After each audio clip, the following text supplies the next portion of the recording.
Bismillahirrahmanirrahim. Assalamualaikum warahmatullahi wabarakatuh. Innal hamdalillah nahmaduhu wa nasta'inuhu wa nastaghfiruh wa na'udzu billahi min shururi anfusina wa sayyiati a'malina may yahdihillahu fala mudilla lahu wa may yudlil fala hadiya lahu. Asyhadu an la ilaha illallah wahdahu la syarika lahu wa asyhadu anna Muhammadan abduhu wa rasuluhu la nabiyya ba'dah. Sahabat UIM yang dirahmati Allah Subhanahu wa taala, alhamdulillah rasa syukur kita atas karunia Allah Subhanahu wa taala, atas kenikmatan yang Allah berikan, atas semua rizki limpahan yang diberikan oleh Allah Subhanahu wa taala dan kenikmatan yang begitu melimpah luas yang diberikan oleh Allah Subhanahu wa taala, sehingga pantas kita sebagai hamba Allah Subhanahu wa taala untuk bersyukur kepadanya dan senantiasa beribadah kepada Allah Subhanahu wa taala dan tidak berbuat syirik kepada Allah Subhanahu wa taala. Salawat serta salam mudah-mudahan senantiasa tercurah kepada Rasulullah sallallahu alaihi wasallam yang sejak diutus menjadi Rasulullah sallallahu alaihi wasallam kemudian dimusuhi oleh orang musyrik, ya, mendapatkan perlawanan orang-orang musyrik, namun kemudian beliau terus menyampaikan dakwah sehingga berkat dakwahnya kita sebagai umat Rasulullah sallallahu alaihi wasallam hari ini merasakan keindahan Islam, merasakan begitu nikmatnya, ya, hidup didasarkan oleh Islam, dan kita mendapatkan pencerahan yang sangat luar biasa tentang tujuan kehidupan. Maka sudah sepantasnya kita bersalawat atas Rasulullah sallallahu alaihi wasallam, ya, kepada keluarganya, kepada para sahabatnya, dan kepada tabi'ut tabi'in dan kepada umat Rasulullah sallallahu alaihi wasallam yang senantiasa istiqomah berusaha mengamalkan sunnah yang diajarkan oleh Rasulullah sallallahu alaihi wasallam. Sahabat UIM yang dirahmati Allah Subhanahu wa taala, hari ini saya ingin menyampaikan sebuah hadis Rasulullah sallallahu alaihi wasallam yang menyatakan bahwa kebenaran tidak akan atau tak akan dikalahkan oleh kebatilan, ya. Jadi insyaallah hari ini kita akan mencoba mengkaji terkait dengan hadis Rasulullah SAW yang mengatakan bahwa kebenaran tidak akan dikalahkan oleh kebatilan. Hadis ini diriwayatkan oleh Imam Bukhari, kemudian Muslim, Tirmidzi, dan An-Nasa'i. Dalam hadis ini Rasulullah SAW mengatakan ja'al haqqu wa zahaqal batilu, dan lenyaplah kebatilan tersebut. Ja'al haqqu wa ma yubdi'ul batilu, kebenaran telah datang maka kebatilan tidak akan pernah muncul lagi, wa ma yu'id, dan tidak akan terulang lagi. Jadi dalam hadis ini Rasulullah SAW ingin mengatakan jika kebenaran itu datang maka kebatilan, ya, itu pasti akan lenyap, pasti akan hilang, pasti tidak akan muncul lagi. Syaratnya kebenaran itu datang, ya.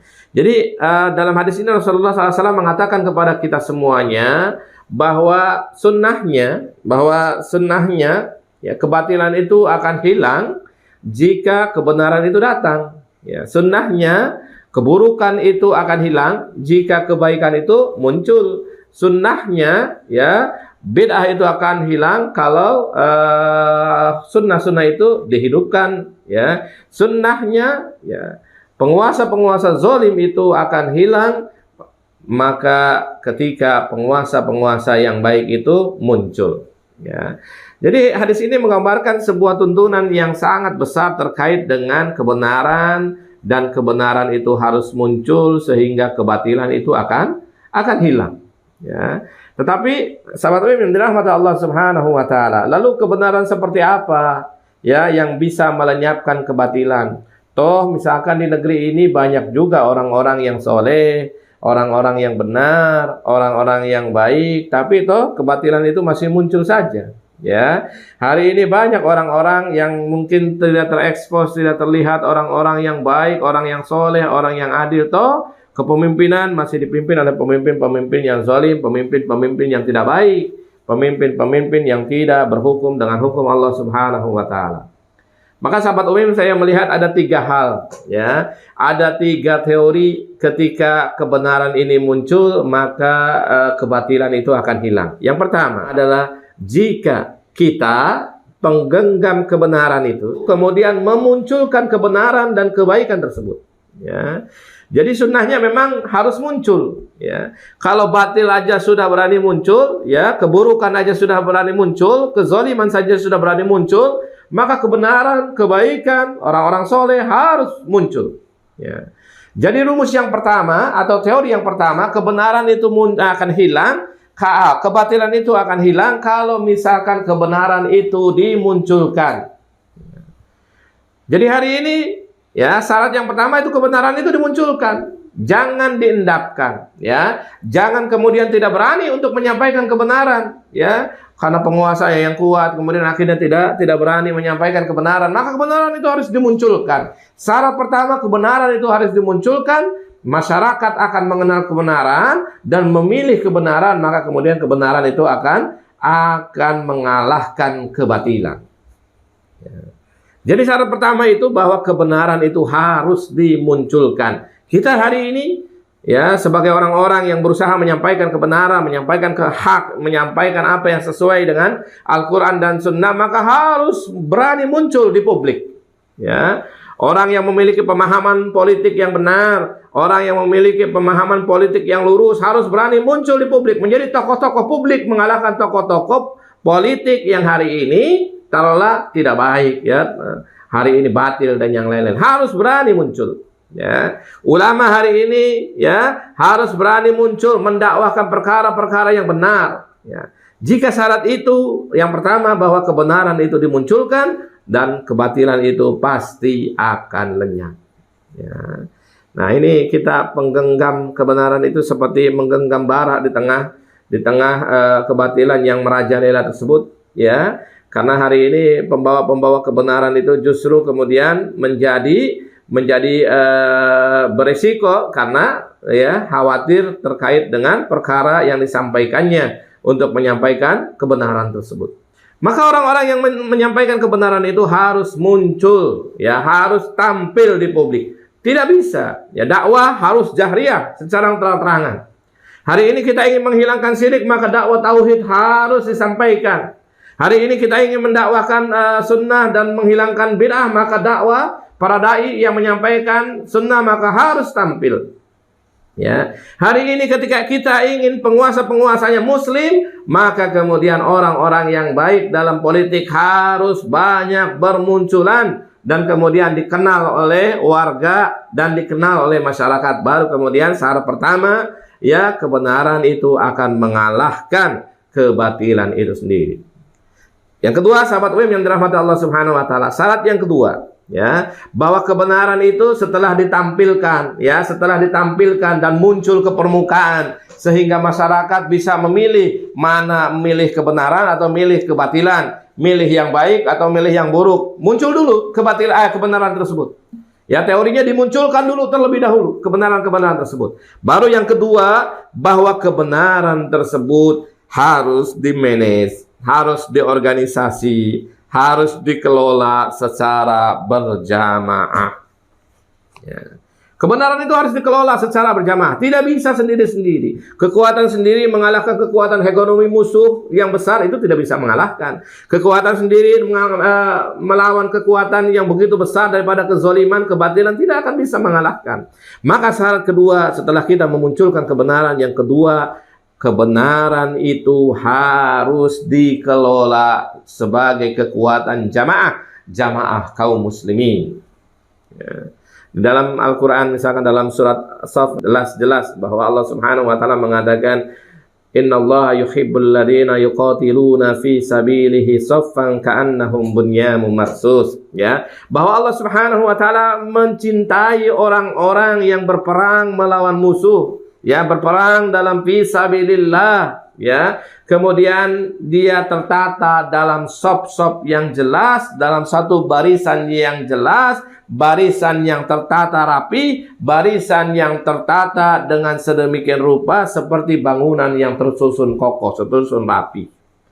Maka ini syarat yang kedua. Jika ingin kebenaran mengalahkan kebatilan, yang pertama syaratnya kebenaran itu dinaikkan, ya. Kebenaran itu ditampakkan, kebenaran itu dimunculkan. Syarat yang kedua, bahwa kebenaran itu harus berjamaah, tidak sendiri-sendiri. Ya, hari ini kaum muslimin di Indonesia dengan segala perbedaannya harus merafatkan shaf. Ya. Harus merafatkan shaf, kemudian setelah shaf itu menjadi rapi, maka kekuatan kebenaran tersebut akan menjadi kekuatan yang sangat dahsyat. Ya, Ali bin Abi Thalib mengatakan, al-haqqu bila nizam yaglibuhul batil bin nizam. Kebenaran yang tidak terstruktur dengan rapi, maka kemudian bisa dikalahkan oleh kebatilan yang terstruktur rapi. Nah, ini menjadi PR buat umat Islam di Indonesia hari ini. Karena kelihatannya ya kezaliman, ya kebatilan hari ini tersusun dengan rapi, terkelola dengan terstruktur, ya sistematis. Sedangkan umat Islamnya masih terserak-berai, ya, masih ingin dikenal sendiri-sendiri ketokohannya, masih ingin dikenal sendiri-sendiri jamaahnya, masih pengen dikenal sendiri-sendiri organisasinya dan yang lainnya. Ini masalah, ya. Maka ketika masih ada penyakit-penyakit seperti itu, maka tidak akan pernah kebenaran itu mengalahkan kebatilan.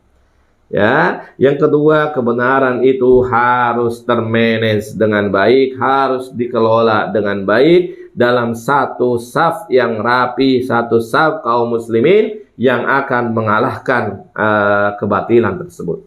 Ya, maka hari ini yang kedua ini menjadi PR kita semuanya hari ini, ya, agar setiap tokoh-tokoh umat Islam itu ya untuk menekan egonya, ya, untuk menekan egonya dan kemudian menekan ketokohannya. Hari ini yang kita cari itu kemenangan Islam, izzatul Islam wal muslimin. Hari ini yang kita inginkan itu kemenangan kaum muslimin, bukan kemenangan pribadi, kemenangan organisasi dan yang lainnya. Maka ini harus dipahami oleh semuanya, bahwa hari ini syarat untuk kebenaran bisa mengalahkan kebatilan, syaratnya adalah kebenaran itu terkelola dengan baik, kebenaran itu termanage dengan baik melalui sebuah kekuatan jamaah kaum muslimin, kekuatan jamaah yang bersatu. Dan yang ketiga, sahabat UM yang dirahmati Allah Subhanahu wa taala, yang ketiga, ya, agar kebenaran itu bisa mengalahkan kebatilan tersebut, yang ketiga itu adalah agar kita pemangku kebenaran hari ini, pengemban kebenaran tersebut, memantaskan diri menjadi kelompok yang memang akan dimenangkan oleh Allah Subhanahu wa taala. Hari ini ibadah kita harus kuat, nilai tauhid kita harus kuat, nilai kita mencontoh Rasulullah SAW harus kuat, kemudian menjauhi maksiat, menjauhi dosa-dosa kepada Allah Subhanahu wa taala. Ya. Jadi kita sendiri yang harus memantaskan untuk menjadi pembawa kebenaran yang kemudian dimenangkan oleh Allah Subhanahu wa taala. Karena sejarah membuktikan jika dia melakukan kemaksiatan, jika dia melakukan perbuatan-perbuatan dosa, jika dia melakukan perbuatan-perbuatan maksiat kepada Allah maupun kepada Rasul, maka kebenaran itu atau kemenangan kaum muslimin itu tidak akan dicapai. Maka syarat yang ketiga adalah kitanya yang harus memantaskan diri untuk mendapatkan orang-orang yang menyampaikan kebenaran dan mendapatkan pertolongan daripada Allah Subhanahu wa taala. Ya, kitanya yang harus memantaskan diri. Apakah kita hari ini pantas atau memang belum layak untuk dimenangkan oleh Allah Subhanahu wa taala? Ya. Jadi hari ini rumus kebenaran mengalahkan kebatilan hari ini di Indonesia belum terjadi, bisa jadi disebabkan kitanya memang yang belum layak untuk ditolong oleh Allah Subhanahu wa taala. Sehingga yang ada ya kebatilan itu yang merajalela, kebenarannya itu yang tertutupi. Kitanya yang mungkin masih banyak perbuatan-perbuatan atau PR-PR yang perlu dibenahi, ya, sebagai kekuatan pribadi muslim yang kurang beribadah kepada Allah Subhanahu wa taala, kurang bertauhid kepada Allah Subhanahu wa taala, justru banyak melakukan maksiat, justru banyak melakukan perbuatan-perbuatan dosanya. Kita yang tidak pantas untuk dimenangkan oleh Allah Subhanahu wa taala. Ya.